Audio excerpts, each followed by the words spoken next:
মুক্তিযোদ্ধাদের নাতিপুতিরাও পাবে না, তাহলে কি রাজাকারের নাতিপুতিরা পাবে? কোটা আন্দোলন করবার আগে তাদের তো পরীক্ষার রেজাল্টগুলি দেখে নেওয়া উচিত ছিল।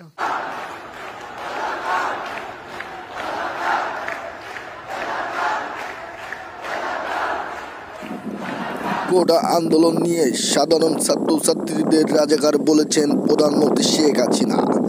এর প্রতিক্রিয়া হিসেবে প্রধানমন্ত্রী শেখ হাসিনাকে কোডিং হুঁশিয়ারি দিয়েছেন অল বাংলাদেশের ছাত্রছাত্রীরা। তারা বলেছেন, যতদিন পর্যন্ত এই কোটা বাতিল করা না হবে ততদিন পর্যন্ত বাংলাদেশে 64 জেলায় কোডিং অবরোধ ও কোটা আন্দোলন অব্যাহত থাকবে। সরকারি চাকরিতে ৫% কোটা রেখে জাতীয় সংসদে আইন পাশ করার দাবি জানিয়েছে বৈষম্য বিরোধী ছাত্র আন্দোলন। এজন্য প্রধানমন্ত্রী শেখ হাসিনার হস্তক্ষেপ চান তারা। কোটা সংস্কার আন্দোলনে প্রতিবাদের নতুন নতুন সব আইডিয়া নিয়ে হাজির হচ্ছেন রাজশাহী বিশ্ববিদ্যালয়ের শিক্ষার্থীরা।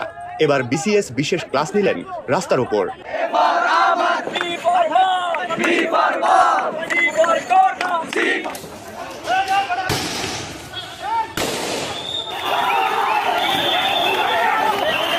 যে বাইরে থাকে সেই বাড়িতে জন্ম। সর্বপ্রথম পুলিশরা আমাদেরকে এখানে চার্জ করে, আমাদের গায়ে লাঠি দিয়ে আমাদেরকে লাঠি দিয়ে চার্জ করে, আমাদের লাঠি দিয়ে চার্জ করে এখান থেকে ভাগিয়ে দেয়।